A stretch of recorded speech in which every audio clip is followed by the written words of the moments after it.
bueno, hola, buen día. Yo soy el profesor Antonio Panchi y en esta ocasión me encuentro con el maestro Abraham Martínez, y que, bueno, nos va a hablar un poquito de las masas desde los enfoques que él trabaja normalmente. En este caso vamos a trabajar sobre la religión. Vamos a intentar ir desde dónde nació, cómo se da, hasta quizás poderla concatenar con el fenómeno de nuestros días y pues de alguna manera valorar qué tanto lo que estamos haciendo es más bien un ejercicio de masa y no de comunidad, que puntualmente a lo mejor ya te equipará a ti desde casa cuestionarte y plantear una posición en esto, ¿no? Pero pues vamos a ir, ¿no? Abraham es súper interesante, vale muchísimo la pena escucharlo, seguramente tú lo conoces y pues bueno, vamos a empezar. ¿Estás de acuerdo? Perfecto. Perfecto. Bueno, pues vamos. Nuestra intención entonces con este tipo de ciclo de cursos es más bien entrarle a de dónde se dan las masas, cómo se han constituido, cuál ha sido quizás alguna de las intenciones al formarlas, y a lo mejor podríamos trabajar incluso de los usos que se le ha dado a la masa, ¿no? Porque aunque creíamos que la masa es un ejercicio instintivo o no sé, primitivo, de repente ya politizada, pues tiene como que obedecer a ciertos fines, ¿no? Pero tendríamos que empezar por decir, pues, ¿por dónde empieza la cuestión de las masas, no? ¿Qué nos podrías...? Sí, aquí hay algo importante, ¿no? La religión nos puede ayudar muy bien a entender este proceso humano desde, podríamos decirlo así, la pequeña comunidad humana, la comunidad familiar, y bueno, pues posteriormente en contraparte la formación de las grandes comunidades, en este aspecto casi preludiando las masas, ¿no? Propiamente. Entonces primero hay dos cuestiones que hay que tomar en cuenta. La religión es tanto un asunto individual, un asunto personal, como también un asunto comunitario. Okay. En el sentido de que nos habla, por ejemplo, Mircea Eliade, ¿no? En un primer momento, el sustento de la religiosidad, lo que la hace ser, es la experiencia de lo sagrado. El hombre sometido al mundo, que reconoce ciertas oportunidades de maravilla, de sorpresa, y ante eso le nace el sentimiento de reverencia, de respeto, que es propiamente la raíz del rito, del mito y de todas las expresiones religiosas. Okay. Entonces, en un primer momento, podríamos decirlo así, la religiosidad es algo íntimo, personal, inalienable, subjetivo e intransferible. Okay. Entonces, en un primer momento, ¿no? Sí. Sobre todo, cuando el hombre encuentra algo que le sorprende, que le maravilla, que le llama la atención y ante lo cual pues, no le queda más que fascinarse, experimenta en ese momento la emergencia de lo sagrado. Y esta emergencia de lo sagrado es algo que todos los seres humanos hemos experimentado en algún momento de nuestra vida. Okay. Mircea Eliade habla que sobre todo esta experiencia de lo sagrado lo vamos a experimentar, por ejemplo, cuando, bueno, ante el milagro de la concepción, ante el fenómeno de la nutrición y el crecimiento, y también frente a la propia sexualidad. Entonces, estos tres temas no agotan todo lo que abarca lo sagrado para el hombre, pero es, digamos, él nos sugiere como estos puntos de vista a través de los cuales se puede abordar la experiencia de lo sagrado. Todo el mundo la ha sentido. Pero también aquí hay algo importantísimo, ¿no? Esta experiencia de lo sagrado, puesto que somos seres humanos que nos comunicamos, no nos basta simplemente vivirla, pasarla, estar frente a ella, sino que también tenemos que hablar de ella, tenemos que comunicarla. Okay. Y comunicarla es precisamente llevarla, como el nombre lo dice, hacia la comunidad. Lo que me rebasa, lo que necesito comprender, quizá la experiencia de los demás lo pueda completar, si no exactamente para que lo comprenda, para que lo pueda digerir mejor. Okay. Entonces, usa el lenguaje religioso, la mitología, el rito, las diferentes formas de culto, son precisamente una manera de hablar de lo sagrado, de esta experiencia, de codificarla y también a través de ello hacer comunidad, ¿no? Entonces, esto sagrado que me involucra, que me intriga, sí, lo comparto contigo, y a través de tu retroalimentación puede ser que eso sea más abarcable, más entendible, más tangible para mí, y también a través de eso puede ser precisamente que pueda superar el estado de incertidumbre a la que me someten los sagrados. A ver, en este punto es muy interesante porque ya mencionamos dos cosas. Por ejemplo, que habría que tener aquí en cuenta la diferencia entre la religión y la religiosidad. ¿Vas a querer hacerlo? Okay. Entre la religión y la religiosidad, ¿no? Ajá. Y entenderíamos que, por ejemplo, en este caso la religiosidad tiene que ver más con la experiencia de lo sagrado. Ajá. Y el otro punto sería, entonces la religión no empieza por una comunidad, sino que empezó por la experiencia de uno de los individuos y la comunicación con los demás miembros. La comunicación con los demás miembros sería propiamente la religión. Ah, ok. Ajá. Entonces cuando el sentimiento de lo sagrado va a ser digamos, va a ser compartido en comunidad, es cuando nace la religión. Religión significa, en su acepción romana, volver a unir. Entonces nosotros estamos separados como seres humanos, somos conciencia, cada quien de sí mismo, somos cada quien una experiencia, un mundo, y a través de la religión, a través de sus formatos, credos, ritos, usos, costumbres, etcétera, nos acercamos de nuevo el uno al otro. Entonces eso afianza nuestra identificación y es propiamente lo que nos permite funcionar como comunidad. Entonces tenemos aquí también algo bien especial, ¿no? Una cosa es, podríamos denominarla así, la actitud religiosa, y otra cuestión muy diferente, el comportamiento religioso. Entonces la actitud religiosa es esta experiencia del hombre frente a lo sagrado, que como dice el nombre, lo lleva a actuar, lo lleva a involucrarse. Y por el otro lado tenemos el comportamiento, la forma de pensar. Entonces lo lógico, podríamos decirlo así, es que el comportamiento y la actitud religiosa convergieran. Pero nosotros lo podemos ver en la vida cotidiana y en la actitud de todas las personas, no solamente en la religión, sino en todo lo que es su actitud y su comportamiento.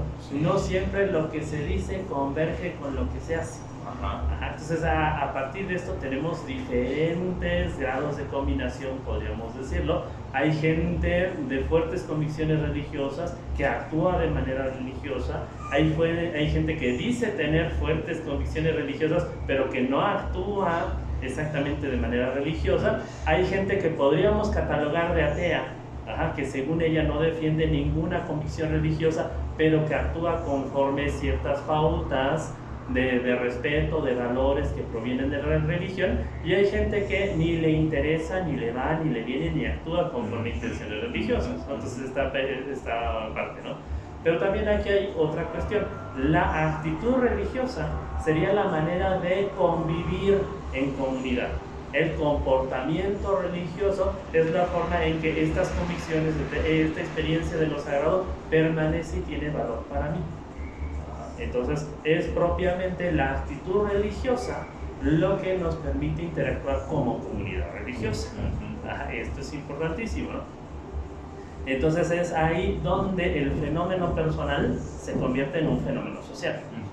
Entonces lo que yo creo, lo que yo pienso, lo que digamos, mi forma en este aspecto de rezar, de hacer, de deshacer religiosamente, es lo que me presenta como un individuo religioso frente a los demás. Ok.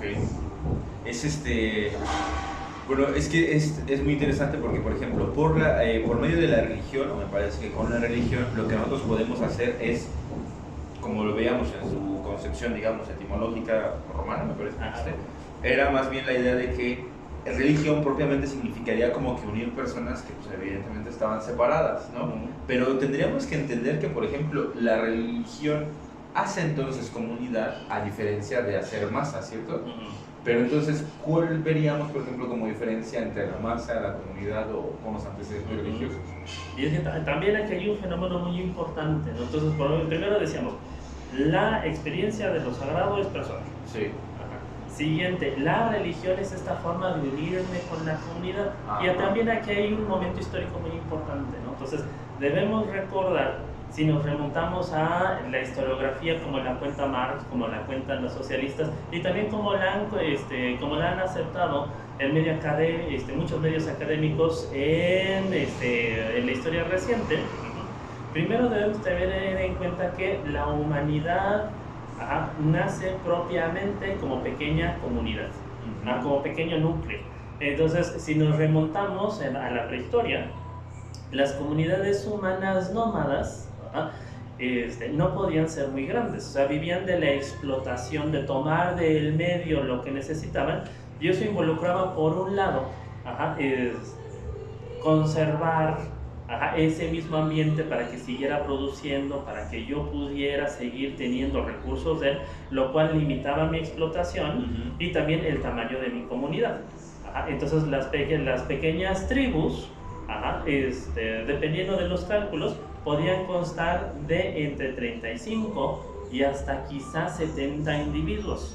O sea, las tribus más grandes, digamos unos 70, quizá 80 individuos, la gente que dentro de un pequeño territorio pudiera usar de manera efectiva los recursos animales, vegetales, todo lo que estuviera a su disposición sin desgastarlo demasiado, precisamente para favorecer su renovación. Entonces esto significa también que las primeras comunidades eran sobre todo comunidades familiares, de distintos tipos de familia, patrilineal, matrilineal, etcétera, pero básicamente eran personas vinculadas todas ellas por el parentesco.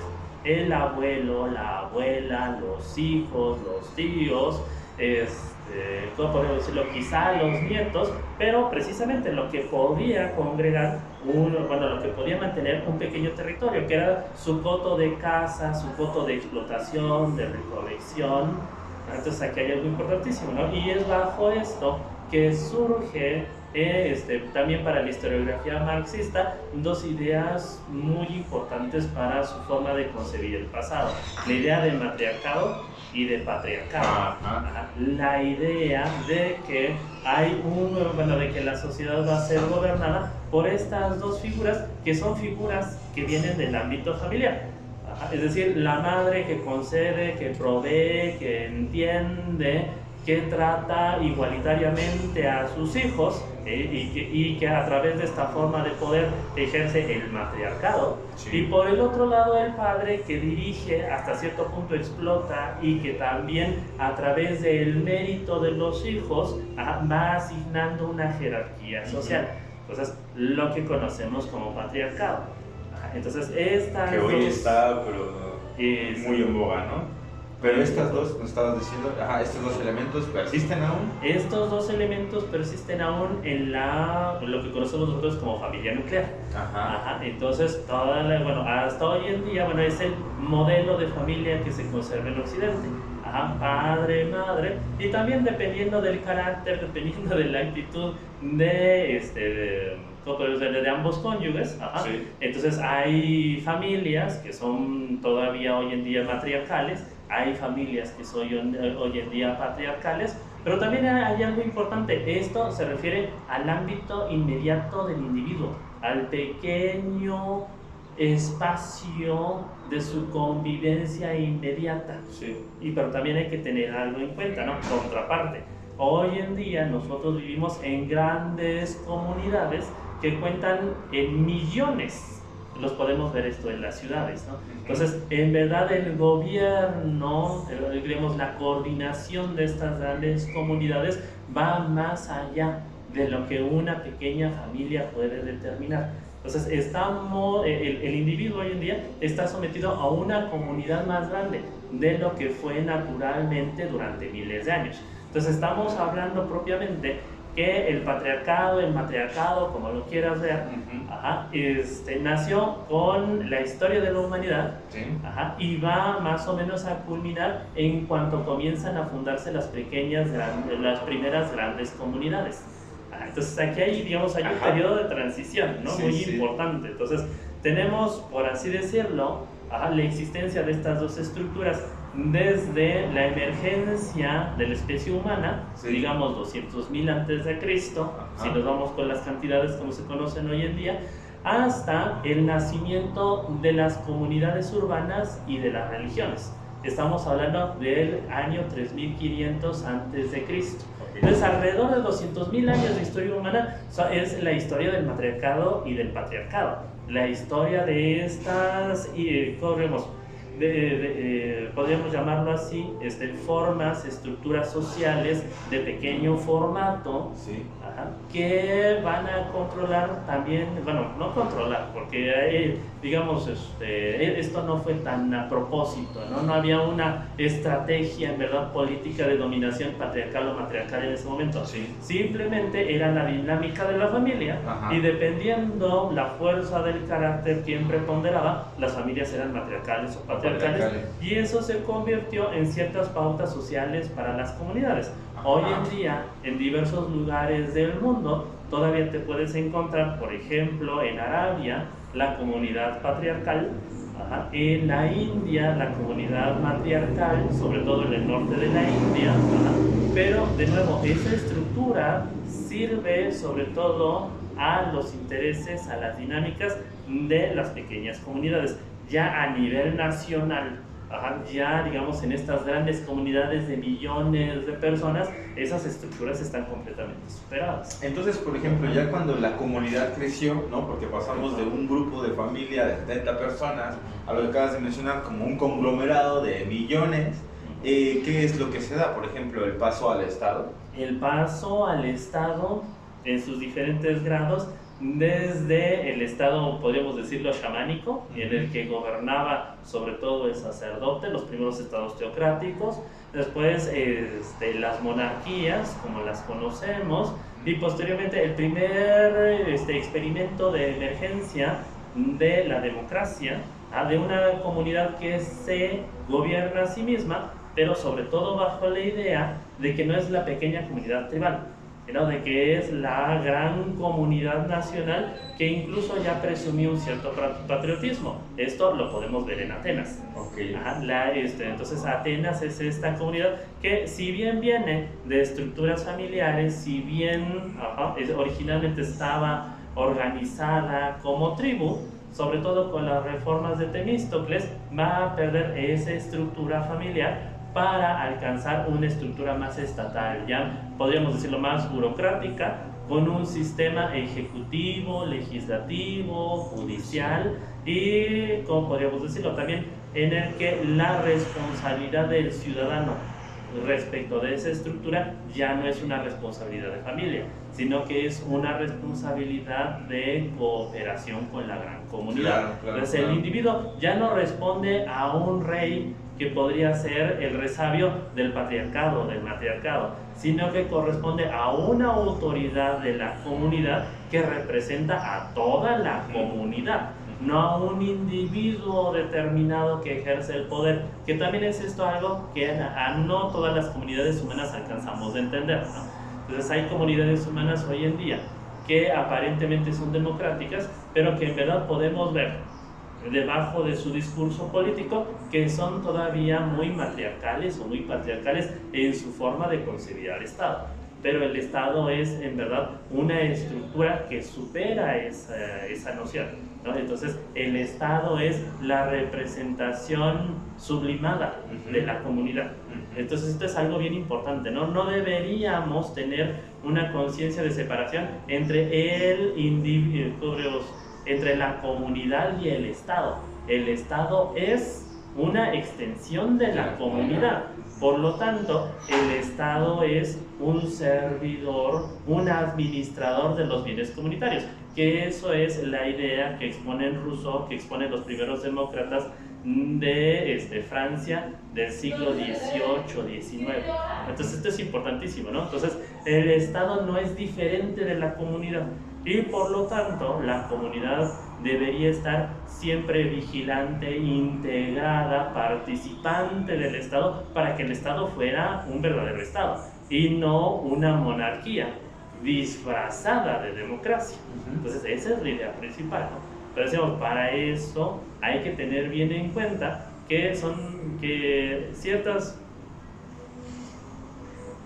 estructuras ideológicas y sobre todo ciertas estructuras sociales tienen que haberse consolidado bien.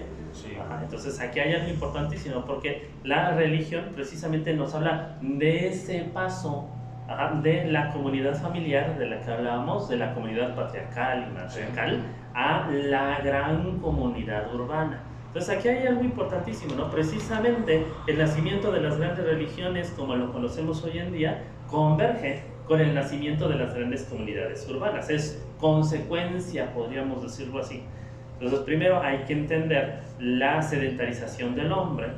El hombre descubre la agricultura, la desarrolla, y esta le permite tener disponibles para su consumo, para su autosustentación, alimentos durante todo el año. Ya no hay que perseguir al alimento, ya no hay que cuidar tanto si se lo explota, se lo sobreexplota, precisamente porque el sistema de la agricultura permite incluso una sobreproducción, una disposición más amplia, más abundante del alimento, de los medios, y eso también da pie, en contraposición, a poder mantener una comunidad humana más grande. Primero porque es necesidad. Entonces explotar de la tierra en la agricultura requiere mucho trabajo y simplemente la pequeña comunidad tribal no rinde, ¿no? Entonces hoy en día todavía en algunos lugares donde la agricultura se practica a mano, las parcelas tienden a ser en un tamaño estándar de alrededor de 20 por 20 metros. Entonces lo que un hombre puede hacer, producir con sus propias manos. Por eso es que en las familias agrícolas hasta hace poco tiempo, pues básicamente necesitaban tener muchos miembros, estas familias de 12, de 13 hijos. Eran entonces en razón del trabajo que el campo requería. Exactamente, en función. Pero, por ejemplo, decías que la agricultura también nos permite tener una sobreproducción. Entonces también había recursos había medios para poder mantener estas familias grandes, ¿no? Exactamente lo que decíamos. Entonces se necesita una familia grande para poder explotar verdaderamente la tierra. Un individuo solo, digamos, el trabajo es demasiado extenuante, el barbecho, el abono, el cuidado de las plantas, etc. Entonces la agricultura por sí misma requiere un trabajo comunitario. Entonces, para que en verdad rinda, para que sea sostenible, para que funcione para una pequeña comunidad, requiere muchos miembros, requiere muchas manos. Sí. Pero también, lo que decíamos, en contraparte, produce un rendimiento mayor que la producción de la naturaleza.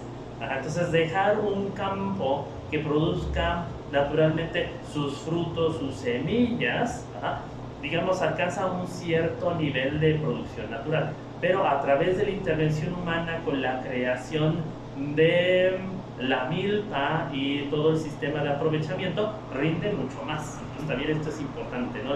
La agricultura perfecciona y potencia la fertilidad del terreno. Entonces eso es lo que permite digamos, este excedente, que también, por lo tanto, va a ayudar a que esa gran comunidad verdaderamente se sostenga. Entonces, ese principio. Pero me imagino que si bien ya tenemos el producto del que vamos a sobrevivir como un grupo ya más grande, también va a ser necesaria una serie de preceptos que deberíamos cuidar para la vida en comunidad, ¿no? Es decir, no solamente vale a que seamos cantidad y que tengamos alimento, sino que además tengamos quizás normas o pautas de comportamiento que nos permitan regirnos en comunidad, ¿no? ¿Por qué voy por esto? Porque tendríamos que diferenciar que no todo grupo de gente va a ser una masa y no todo grupo de gente va a ser una comunidad.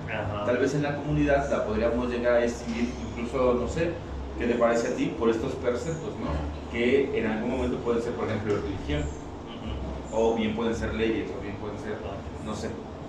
Y aquí también hay que destacar, ¿no? El propio Fraser nos dice, la religión es una forma de pensamiento. La religión ya de alguna manera es una ciencia.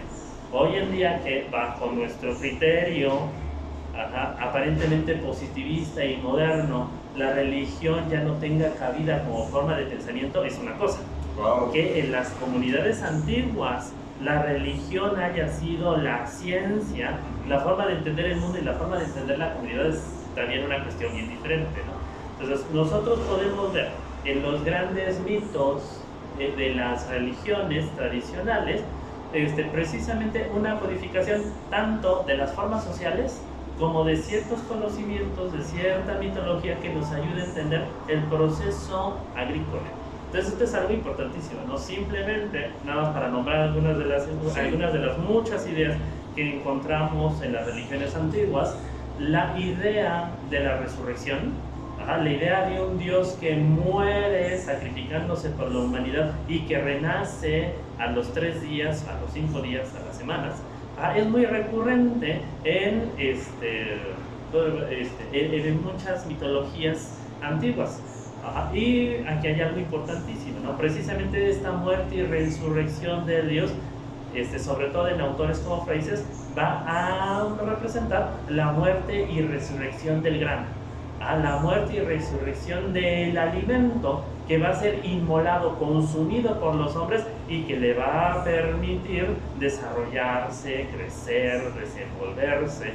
Entonces, el cristianismo, la religión, la antigua religión egipcia, muchos mitos de la antigüedad, básicamente lo que hacen en su mitología es codificar el procedimiento de crecimiento, de desarrollo del grano, y a través de ello también enseñar a los hombres el proceso de la agricultura. Entonces aquí hay algo importantísimo, ¿no? Entonces,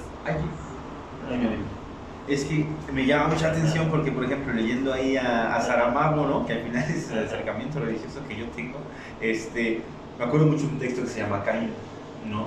Donde él hablaba de que Caín, antes de matar a Abel, pues habían hecho este sacrificio de sus productos de trabajo, ¿no? Entonces, mientras Caín trabajaba, me parece, en el campo, Abel lo que trabajaba era el ganado. Entonces Abel mata a las reses y las queman, hacen una hoguera, queman las reses y el humo pues sí llega al cielo, ¿no? Mientras que el producto trabajado por Caín, que era del campo, lo queman y el humo, en vez de llegar al cielo, pues simplemente se va, ¿no? Y nunca sube. Entonces decía que había como un rechazo de Dios hacia el sacrificio que había hecho a Caín. De hecho, pues bueno, Saramago al final está jugando, ¿no? Y dice, cambiaron de lugar los hermanos para ver si era una cuestión de la corriente del aire y no, pasó lo mismo, ¿no? Otra vez el humo de Caín hacia el lado y el humo de Abel pues sí subió, ¿no? Pero no es que haya una contraposición entre la agricultura y la ganadería, ¿no? O sí la hay. No podríamos decirlo de nuevo porque son diferentes sistemas de vida. La ganadería nace del nomadismo.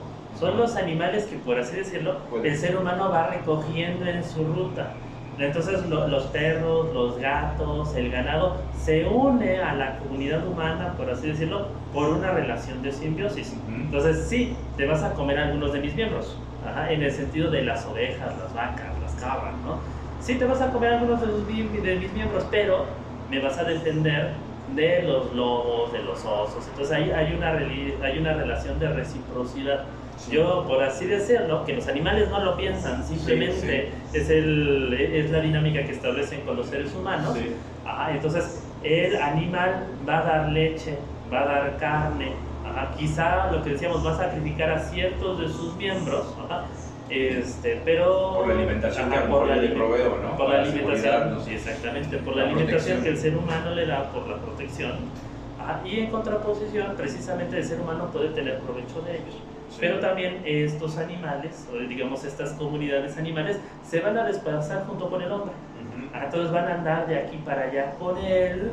Y también incluso, importantísimo, ¿no? Ya esta simbiosis ayuda incluso a mantener el sistema económico en aquel momento, porque esos excrementos, ese desecho de los animales va a fertilizar el terreno en el que viven los seres humanos y posteriormente eso va a dar pie a que se sostenga la producción natural del ambiente. Entonces el abono de las vacas, de los bueyes, etcétera, de estos animales capturados va a hacer que esos árboles de los cuales se sustenta la comunidad por recolección sean fértiles, produzcan, y entonces el sistema se cierra, es un sistema autosustentable. Entonces es importantísimo. Y entonces precisamente... Pero es autosustentable también en tanto que depende de que el tránsito termine, ¿no? Es decir, ya no podríamos seguir siendo nómadas, sino que teníamos que pasar a la parte de ser sedimentarios. Y entonces ya nos quedamos, nos instalamos con todo lo que jalamos, digamos, en el camino, pero que además ya en un punto en específico me sirve para producir y reproducir. Exactamente, ¿no? La ganadería es el antecedente de la agricultura. Entonces esto es importantísimo. Vale. Y lo que decimos, sobre todo en la Biblia y en muchos mitos antiguos, vamos a ver esta codificación, vamos a ver este reflejo del paso de la comunidad hasta cierto punto seminómada, ganadera, a la comunidad agrícola. Entonces Abel y Caín son la representación en la Biblia de ese proceso.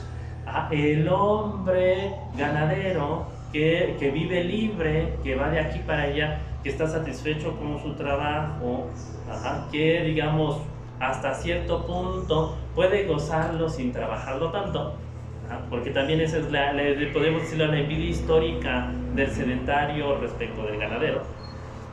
Y en contraposición tenemos también una condición bien especial, ¿no? Entonces el hombre agrícola, que está atado a la tierra, sí, y que a veces, podríamos decirlo, sublime esa relación. La tierra es generosa, la tierra es productiva, la tierra me regala su abundancia, pero en contraposición me mantiene detenido. Claro. Entonces el ser humano, digamos, en su estado original, es ese ser humano libre que anda de aquí para allá. Y que goza de la vida. Esto lo van a romantizar mucho después los hombres de la Ilustración. Okay. Entonces, pero digamos, es este hombre que anda libre por la vida, que nunca se asienta y que precisamente a través de eso elige su gozo de la existencia. Y está en contraparte el agricultor atado a la tierra, el determinado a ciertas relaciones, y que también en contraparte tiene que vivir en una gran comunidad. Entonces el sedentario no tiene que responderle a tantas autoridades, ni a tantas instituciones, ni a tanto armatoste social como lo tiene que hacer el agricultor. Sí. El agricultor debe organizar, podríamos decirlo así, un estado, una institución para poder mantener su territorio, sus intereses, y para poder mediar todavía más su relación con una gran comunidad humana. Siempre nos gusta quizás a muchos tener esta sospecha del sistema, ¿no? O de esta élite que domina más bien, y a la que entiendo le conviene más que la sociedad efectivamente sea fija, ¿no? O sea, porque si está fija, entonces mis preceptos como Estado funcionan, en tanto que yo controlo y administro una población que se mantiene aquí, ¿no? Y eso me permite también el dejo de ejercer un poco de poder, etcétera, ¿no? Pero al final parece que es un movimiento normal, ¿no? No sé, sería muy extraño pensar qué sería del mundo si todos nos manteniéramos en movimiento, ¿no? O sea, como que todo rotando, pues al final también es como meterse en un estado de incertidumbre en el que vas a andar todo el tiempo sin precisar las respuestas, ¿no? Y a veces, tal vez el hecho de quedarte en un punto, pues es esa certeza de decir, bueno, pero aquí tengo, ¿no? O sea, me voy a sujetar de alguna manera a lo que me están imponiendo como Estado, como sociedad, como gran comunidad, pero tengo la certeza de lo que sigue. En cambio el otro, que sería más como de repente libre pensador, no sé, ¿no? O este alma libre, pues va a decir, pues yo me voy y salgo, pero a ver a dónde. Ese entra mucho incertidumbre. Pero entra en incertidumbre para mí, como quien quiero controlar, pues esa persona sale, ¿no? de mis aristas, ¿no? Y también aquí hay algo que tener en cuenta, ¿no? Primero nace la comunidad y después el Estado. Entonces es la necesidad de congregar una gran comunidad, sí, la que nos lleva a establecer ciertos sistemas a través de los cuales nos podamos comunicar y también de cierta manera tengamos una certidumbre dentro de esa gran sociedad, ¿no? Entonces aquí hay primero algo importantísimo, ¿no? Entonces primero los seres humanos venimos de estas comunidades cerradas. Posteriormente se abre la gran comunidad agrícola.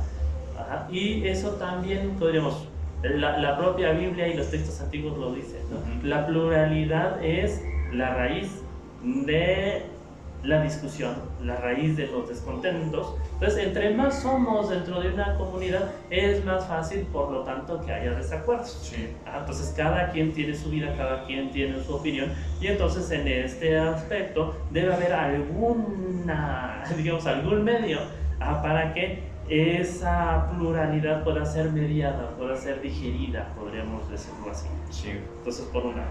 Y por el otro lado, aquí también hay algo importantísimo, ¿no? La religión va a proveer en su primer momento ese lenguaje de intercambio, ese lenguaje de comunidad. Entonces también en las antiguas religiones, Sumeria, Sumeria, Egipto, el judaísmo de los primeros tiempos, vamos a ver que junto a esta mitología, junto a esta codificación, este discurso sobre la agricultura, también vamos a encontrar todas las normas morales que convienen a la concreción de la comunidad humana.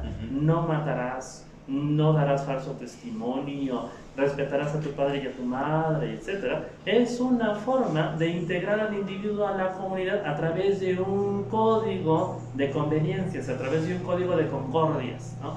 Entonces vamos a estar aquí miles de personas.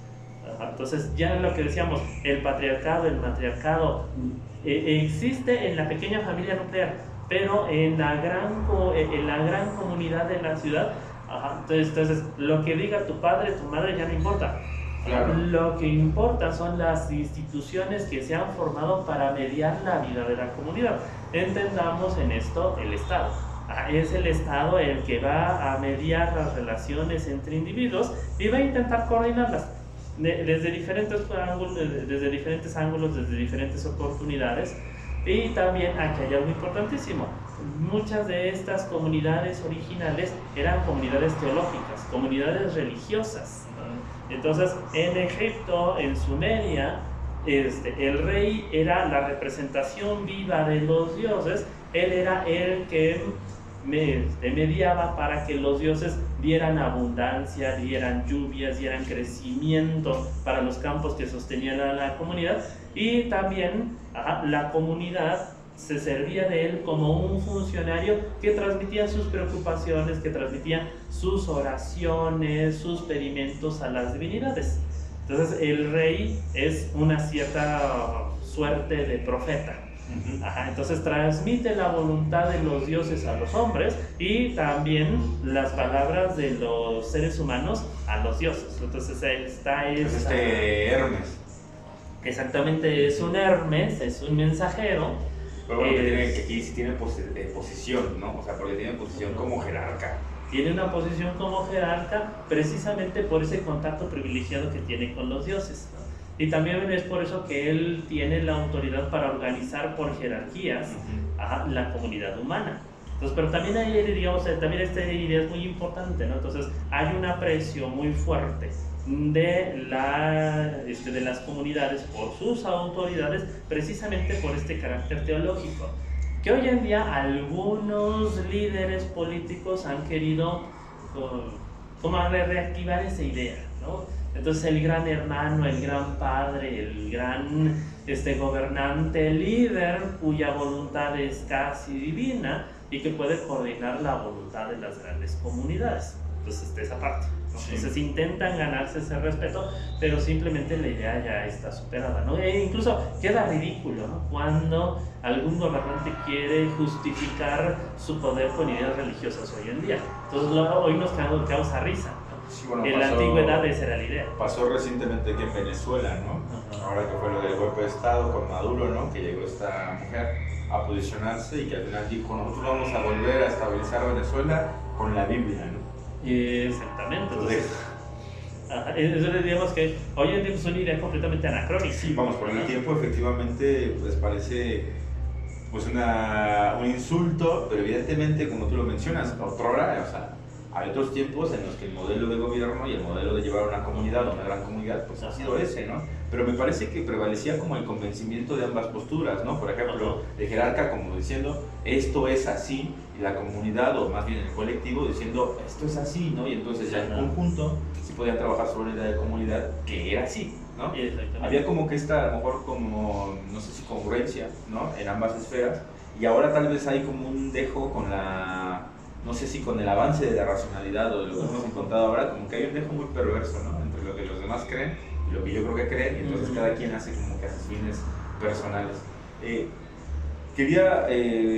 Nosotros estamos trabajando mucho este tema de las masas, ¿no? Y nos interesa mucho de repente llegar al punto de cómo podríamos valorar nuestros fenómenos pues actuales en razón de la masa. Y quizás yo me podría pensar que desde la religión también, se ha dado mucho, hablando otra vez, ahorita hablamos del movimiento de las personas, este tipo de éxodos, ¿no? ¿Qué tanto, por ejemplo, un éxodo, ¿no? Como este movimiento masivo de personas, ¿no? De un punto a otro, es más bien un ejercicio de masas o un ejercicio de comunidad? ¿Qué es lo que sucede, por ejemplo, ahí? ¿Qué podríamos ver en esta parte de...? Sí, por un lado, de nuevo, ¿no? Estaríamos, bueno, tendríamos que ubicarnos en incluso cuestión de volúmenes, ¿no? Entonces, las primeras religiones responden a grandes comunidades humanas. Entonces, recordemos que las ciudades más grandes de la antigüedad, en Egipto, en Sumeria, en Israel, por ejemplo, llegaban a tener alrededor de unos 15.000, 20.000 miembros. Eso era demasiado. Sí. Y segundo, ya posteriormente nacen, podríamos decirlo, las grandes comunidades, super comunidades, ¿no? Entonces Roma en su época, Beijing en los primeros años de su fundación, posiblemente Teotihuacán también en Mesoamérica, llegaron a tener no miles, sino millones de habitantes. Entonces son comunidades que ya rebasan, sí, claro, lo que las pequeñas instituciones eran de las primeras religiones, exactamente, las grandes metrópolis, ¿no? Gigantescas. La Ciudad de México también, quizá Tenochtitlán llegó a tener unos 500,000 habitantes. Entonces esto ya desborda completamente lo que había sido el primer modelo de comunidad, el primer modelo religioso. Entonces tener esto en cuenta, ¿no? Y también esto, por lo tanto, hace más difícil la difusión de ciertos valores, de ciertas dinámicas que mantenían a la comunidad religiosa original. Y entonces podríamos decirlo así: si ya había un cierto desfase entre el hombre, el individuo y la pequeña familia, y ya posteriormente había un desfase entre el hombre y la gran comunidad, ahora vamos a tener un desfase entre el hombre y esa gran masa completamente llena de incertidumbre, de dudas, cuya pluralidad, podríamos decirlo así, disuelve la individualidad. Entonces hoy en día un hombre, una persona, a pesar de lo que romantizamos de los líderes y de ciertos personajes, en verdad no es nada frente a comunidades citadinas que pueden llegar a millones de individuos. Entonces está esta parte, ¿no? Entonces el individuo está mucho más despojado en la actualidad que hace unos 2.000, 3.000 años, cuando todavía, cuando vivía en medio de la gran comunidad humana. Pero había, y esto lo podemos ver mucho en las comunidades agrícolas todavía hoy en día, ¿no? Sí. Pero todavía había una cierta relación de identidad, ¿no? Claro. La gente saludaba a todo mundo conocía hasta la historia de las genealogías, ¿no? Exactamente. Hoy en día sales aquí simplemente a Toluca. Entonces, si llegas a saludar a algún conocido, ya es mucho durante el día, pero puedes pasar por ciertos parajes y encontrarte absolutamente con nadie conocido. Entonces, ya no hay esa relación. Estás viviendo en comunidad, estás viviendo enclaustrado en la ciudad, podríamos decirlo así, pero ya no estás en una comunidad. Precisamente porque no hay esa relación de identificación. Todo se ha convertido en una especie de teatro, de ambiente alrededor de ti, con el cual no te sientes identificado. Entonces este es un fenómeno bien importante, ¿no? Entonces simplemente el volumen de las comunidades hace una diferencia tremenda. Y segundo, sí va a haber una serie de transformaciones ideológicas en los últimos siglos que van, podríamos decirlo de cierta manera, a representar ese desapego del individuo frente a la masa, por un lado, pero también esa necesidad de reintegrarse con ella. Entonces, por ejemplo, ¿no? Podemos ver, sobre todo en el cristianismo luterano, una idea muy, un individualismo muy macabro, ¿no? Esto es importante, ¿no? Entonces, el hombre está solo frente a Dios, solamente frente a Él puede responder por sus pecados o sus virtudes, y ya no hay una iglesia en el luteranismo ortodoxo, ya no hay una iglesia que le pueda perdonar sus pecados y que también que participe como mediador entre el individuo y Dios. Entonces Sí. el hombre está solo frente a Solo. Dios y también solo frente a la comunidad. Sí. Es decir, ya nadie lo puede ayudar. De alguna manera el sacerdote era una representación de la comunidad que podía asesorarlo, podía consolarlo, podía establecer un cierto contacto entre los individuos, y cuando le concedía el perdón, no solamente le concedía el perdón frente a Dios, le decía, tu pecado ha sido lavado, puedes reintegrarte, puedes volver a convivir con tu comunidad. Sí. Entonces ese estado de pureza, ese estado de recuperación, era también lo que te hacía capaz, responsable para volver a integrarte a la comunidad. Entonces esto es importantísimo. Entonces el luteranismo deja al hombre solo frente a Dios. Y decíamos, y también solo frente a todos. Entonces el luteranismo es una idea, ¿cómo podríamos decirlo? Lleva al individualismo a su máxima expresión, sobre ello establece un culto, pero también, de nuevo, escinde completamente al individuo de la comunidad, y al individuo de Dios, y al individuo de toda relación posible. Sí, exacerbando, vamos, al individuo como centro de prácticamente todo, ¿no? Y hoy en día, lo podemos volver a vivir nosotros, Sí, claro. ¿no? Nosotros estamos experimentando, digamos, ahorita con la contingencia estamos experimentando una individualidad forzada, ¿no? Vayan, reclúyanse todos, no convivan porque eso los puede contagiar. Entonces, por un lado es insoportable en asuntos de salud, ¿no? Pero tenemos otro ambiente, ¿no? Tenemos, por ejemplo, los medios digitales que aíslan a los hombres frente a las pantallas y sustituyen el antiguo vínculo con la comunidad.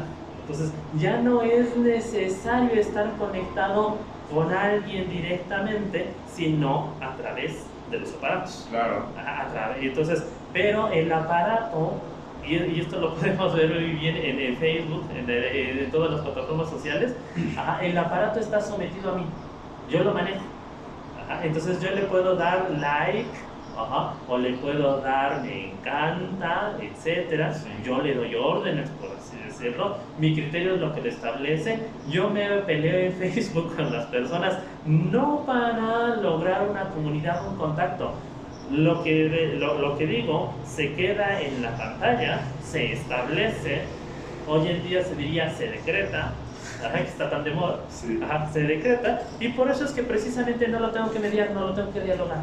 Entonces, las peleas de Facebook son todo menos diálogos. Sí, las claro. peleas de Facebook son monólogos. Si uno se pone atención en lo que está escrito, las peleas de Facebook son monólogos. Son confrontaciones entre dos posiciones que no les interesa en absoluto mediar nada. Entonces Facebook, a pesar de su intención de comunidad, en verdad es, ¿cómo podríamos decirlo?, el culto a la personalidad, el culto a la individualidad, ¿no? Podemos ver eso. Entonces todavía hay algunas personas sanas que tienen una convivencia social, afortunadamente, ¿no? Entonces no, el proceso no se ha degradado tanto, pero podríamos ver eso, ¿no? Entonces hay una exacerbación de lo individual, que ha permitido, podríamos decirlo también, una cierta idea religiosa, la del hombre que se satisface, que se basta completamente y que puede prescindir hasta cierto punto de la comunidad.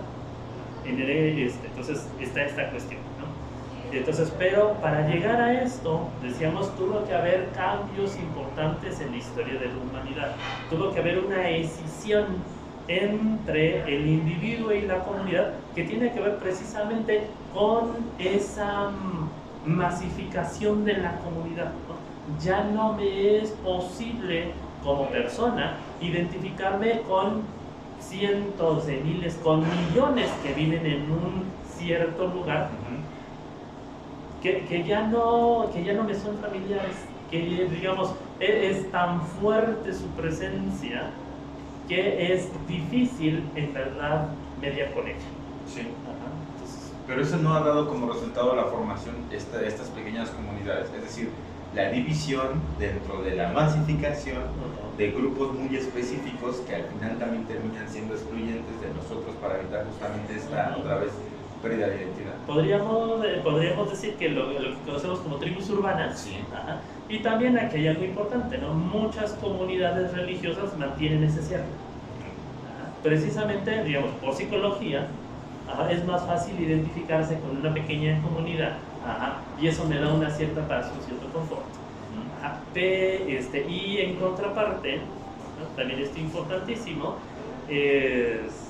¿cómo podríamos decir? Estas dinámicas de exclusión de uno y otro grupo me dan una cierta sensación de fortaleza, de cierre. Estoy protegido por ello. Entonces, y es hasta cierto punto entendible que estas comunidades se mantengan. Y por el otro lado decíamos también, la familia no se ha disuelto, bueno, casi, ¿no? Porque hoy en día los divorcios están de moda y es, digamos, como demasiado esperar un matrimonio de más de un año. Claro. Entonces, la antigua comunidad humana nuclear, hoy en día, de nuevo, que se pelea tanto entre patriarcado y matriarcado, pues se me baja a la baja, ¿no? No hay una estructura familiar en sí que mantenga esa antigua identificación esencial, que también es vital para el hombre, ¿no? Y en contraposición lo que vemos es esta, ¿cómo podemos decirlo?, esta búsqueda de una integración del ser humano con la gran comunidad. Entonces, pero ya no hay tal, ¿no? O sea, vamos, a lo mejor hay una aspiración a formar parte de una gran comunidad, pero al final un sentimiento de comunidad o valores con los que identifiquemos a la comunidad, que podamos llegar a compartir quizás todos. Por ejemplo, nada más hablando de la comunidad universitaria, que es mucho más pequeña en comparación con una ciudad o un estado, pues ya no existe, ¿no? Y que no se identifica. Sí, o sea, ya no hay la creencia, ¿no? También estamos en una época quizás de la posverdad, ¿no? Esta época postmoderna en la que más bien se duda de todo, los fines son chuecos, se han derrumbado los grandes mitos, y entonces, por ejemplo, el mito tal vez de una comunidad universitaria, pues tampoco es algo a lo que aspire cada uno de sus miembros, ¿no? Es decir, podríamos volver a incentivar este sentimiento de comunidad en estas pequeñas agrupaciones, por ejemplo, incentivar el sentimiento de comunidad en la universidad a partir de lo que estamos viviendo, ¿no? Que es importante, me parece. Sí, y sobre todo, podemos decirlo, aquí lo que comentamos, ¿no? Primero, el desarrollo de las ideas, el desarrollo de las sociedades, como se ha dado en los últimos, podemos decirlo, 100, 200 años, ha llevado a la masificación y también a la, suena el término, desidentificación. Sí. Entonces yo ya no estoy relacionado, vinculado con esa gran comunidad. Y en contraparte, podemos verlo con Julio Verne, ¿no? Tampoco la gran comunidad está muy interesada en mí. Si acaso para los partidos políticos soy un voto, pero ya no soy una persona. De esta parte, ¿no? Para la corporación soy un miembro, soy una clave, pero ya no soy un individuo. Entonces, mi trascendencia dentro de la estructura, que es tan grande que se cuenta por millones, ya no es tan significativa como para que la comunidad se sacrifique por mí. Entonces está esa parte, ¿no? Y esto al mismo tiempo separa el nivel de compromiso, podríamos decir así, del individuo con la comunidad. Tú ya no me das nada, yo ya no te tengo que dar nada. Entonces esta parte es fundamental, ¿no?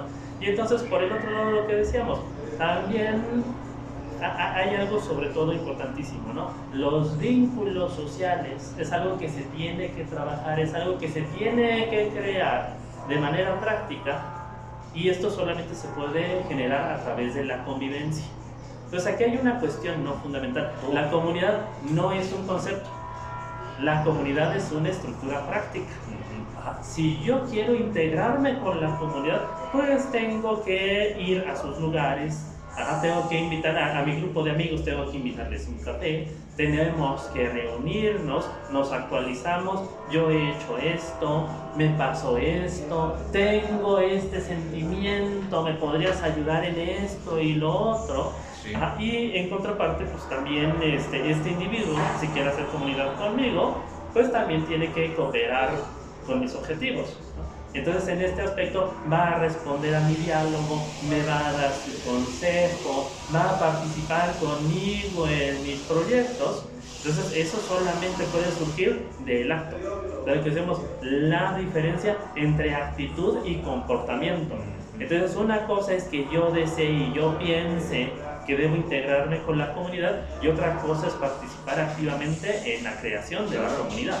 Entonces esto es importantísimo, ¿no? Sobre todo porque, y esto lo podemos ver de nuevo en En los movimientos políticos, en los movimientos, se me va el nombre, en los movimientos religiosos del último siglo, lo importante es la idea, lo importante es casarse con la definición, con el concepto.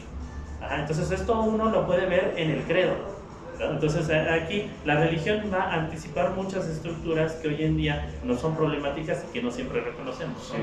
Repitiendo yo un credo y repitiendo yo un enunciado, ahora le llamaríamos eslogan, me integro a la comunidad, soy parte de ella. No porque participe de ella, sino porque yo creo lo que ellos creen. Sí. Entonces esto es algo fundamental, ¿no? Y esto lo podemos ver en el feminismo, en los movimientos políticos, en tantas cuestiones. Yo creo que incluso los partidos de fútbol son mucho más honestos que los movimientos sociales. Wow. En el sentido de que uno va al partido, se apasiona, ajá, grita, se deshace y con los compañeros que están viendo el fútbol se emociona, convergen en la actitud, no en el comportamiento. Y en contraposición lo que decíamos, ¿no? Sobre todo Facebook es, de nuevo, el ejemplo de ello. Ajá, todo el mundo dice que tiene una cierta convicción y a través de ello se integra en un grupo, pero fuera, en la ciudad, no forma parte de nada. Sí. Entonces está esta parte, ¿no? Entonces, lo decíamos, por una cierta salud mental. En la religión se establece este código, este credo, como una manera de identificarse con el grupo, de estar en paz con él, aunque pues no siempre se tenga en verdad la convicción de ello. ¿Qué significa el credo? Todo podemos decirlo, para la iglesia es una cosa, pero lo que significa el credo para mí es algo completamente diferente. Sí. Entonces, a través del credo me identifico, me acerco a la comunidad, pero no necesariamente participo de ella, no en verdad. Claro. Como hoy en día se dice, me pongo la camiseta. Es como lo que comentabas, ¿no? Vamos para ir cerrando un poco, porque mira, ya se nos fue una hora. Genial, ¿no?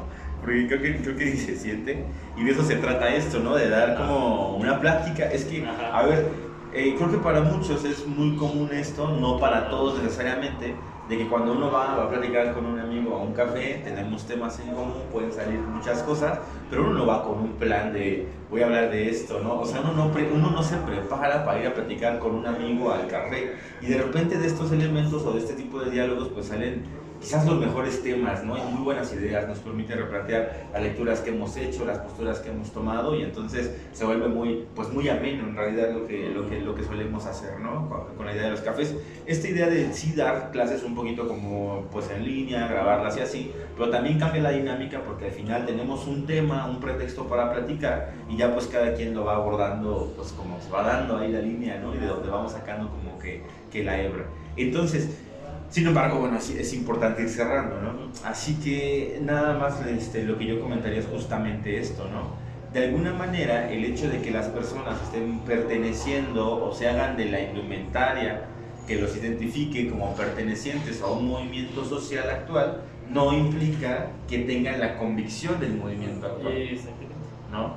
Y eso es algo que es, pero sí, de hoy en día, ¿no? Sí, exactamente, ¿no? Entonces, por eso podemos ver feministas que tienen sirvientas, podemos ver defensores de la moral que están implicados en problemas de trata de blancas. Entonces, algunos lo llaman hipocresía, ¿no? Pero nosotros también lo podríamos ver desde esa disyuntiva, ¿no? Entonces, una cosa, lo que hacemos es actitud, otra comportamiento. Entonces, una cosa es cómo yo convivo con la comunidad y otra cosa muy diferente es lo que yo pienso al respecto. Entonces, está esta parte, ¿no? También lo que decíamos, el propio volumen de la comunidad nos implica tanto una relación como un aislamiento. Sí. Entonces me puedo relacionar mejor con una comunidad pequeña que incluso está vigilando mi actitud, ¿no? Entonces la familia es el ejemplo vivo, ¿no? Mis padres, mis hermanas se dan cuenta cuando estoy triste, cuando estoy feliz, cuando me ocurre algo, cuando traigo algo entre manos. Precisamente en esta cercanía es más fácil empatizar, es más fácil acercarse, ¿no? Entre más grande es la comunidad, es más difícil estar atento de todas esas circunstancias y por lo tanto uno tiende a distanciarse de ella, ¿no? Entonces en la comunidad religiosa existía a través de la ritualidad un vínculo con ella, a través de lo cual me podía sentir identificado. Sí. Entonces me ponía la kippah, mi ropa blanca, me uniformaba conforme a lo que pedía la religión, pero contraparte, estas grandes comunidades actuales ya no me permiten esa identificación tan fuerte, ¿no? Entonces, en los movimientos sociales se ve que la gente quiere involucrarse, que quiere meterse en la gran comunidad, pero en cuanto llega a esa mole colectiva de la protesta, se pierde completamente. Sí. Entonces, ya en verdad hay lo que dices tú, hay una masificación. Uno salvajemente se integra a la comunidad, pero en ese momento disuelve completamente su individualidad. Ya no es Panchi, ya no soy Abraham, ya no soy parte del bloque gigantesco, ya soy el movimiento. Y también, precisamente decías, la comunidad es producto de la convergencia entre individuos. Entonces la masa ya no es una comunidad, aunque haya mucha gente, ya no es comunidad, porque precisamente si has renunciado a tus convicciones y a tu sentir individual para integrarte a esa gran masa, entonces ya no eres una persona. Wow. Entonces esa es la parte, ¿no? Entonces es importantísimo. Sí. No eres un individuo, eres una célula de esa masa. Sí, sí. Y lo que decíamos, ya no te integras con tu voluntad, con tus condiciones, con tu manera de ser, ya más bien replicas, ¿no? Que este es un fenómeno muy importante de nuevo, de la última era. Los individuos son replicantes de mensajes, replicantes de eslóganes, ¿no? Lo que decíamos, los ves uniformados, los ves repitiendo las mismas frases, los ves hasta moviéndose de la misma manera, pero ya no son individuos pensantes. Son individuos replicantes de una idea, de un pensamiento que quién sabe de dónde viene, a quién se le ocurrió, quién lo dijo por primera vez. Y en Facebook lo podemos ver también a través de los memes, ¿no? Entonces no es mi idea lo que replico como un meme, es algo que vi ingenioso de otro, claro, que retransmito, y eso va a ser retransmitido por aquel que le dé like al meme. Y lo vuelva a difundir en su muro para que los demás lo tomen e igualmente repliquen el acto de replicar. Sí, claro. Y ahí se daría como este efecto de masificación. Es una masificación. Y además una masificación basada en replicar. En la replicación, que ahí tendríamos que pasar a otro fenómeno que también la religión nos puede explicar muchísimo de ese proceso. Ya estaremos hablando de eso, porque también me interesaría que de repente pudiéramos abordar, yo creo que en otro momento sería muy bueno, estos fenómenos de repente que ahora en religión se trabaja mucho, como me parece que se llama el Festival de Pentecostés, ¿no? De cómo, por ejemplo, sí se pueden dar cierto tipo de comportamientos a raíz de la conglomeración de cierto grupo y la incentivación de ciertos elementos, ¿no? Emocionales, racionales, la misma disminución del raciocinio, y que puede encontrar su justificación quizás en elementos religiosos, ¿no? Pero bueno, eso sería como también interesante hablar. Espero que podamos, igual y luego hacemos otra charlita. Sí, ¿no? estaría excelente. Si estás de acuerdo, pues hacemos como una cápsula más, ¿no? Porque bueno, vamos a terminar por ahora lo que estábamos, quizás, es que yo no les diría que concluyan, ¿no? Porque la verdad es que de todo lo que hemos platicado, decir, bueno, entonces aterrizan en esto, pues no, la verdad es que sería muy ingenuo, pero sí es importante recalcar que lo que uno pierde cuando forma parte de la masa es su racionalidad y su individualidad, es decir, vamos a la masa pero ya sin un juicio crítico, ¿no? Ya no somos nosotros los que estamos ahí, sino que somos el mismo movimiento. Y tal vez está bien como un efecto reaccionario, porque también la acción es importante, pero no siempre, ¿no? O sea, en algún momento tendríamos que parar para decir, bueno, ya estoy aquí, ¿no? Es decir, cuando estamos por arrojar la piedra al monumento o a la ventana, a lo mejor detenerte para decir, oye, ¿qué onda, no? Con esto replantear un poco y otra vez tomar postura o seguirle, no sé, ¿no? Sí diríamos, aquí hay algo importante, ¿no? Otra vez, no a modo de conclusión exactamente, sino para sembrar algunas ideas, ¿no? Entonces, por un lado decíamos, la religión también es una forma de vivencia interna, pero también es una forma de convivir, importantísimo, ¿no? Pero también un convivir auténtico implica también la conservación de mi individualidad. Mientras yo sea garante de mis propias convicciones, de mi manera de ser, mientras yo pueda dar testimonio de mi ser, aún existo. Sí. Aún me mantengo. Entonces, si yo voy a la manera sana de convivir en medio de la comunidad sería en la manutención de esa intención. Lo hago desde lo que yo soy, desde lo que yo verdaderamente pienso. Eso es lo que me va a hacer, eso es lo que me va a hacer ser.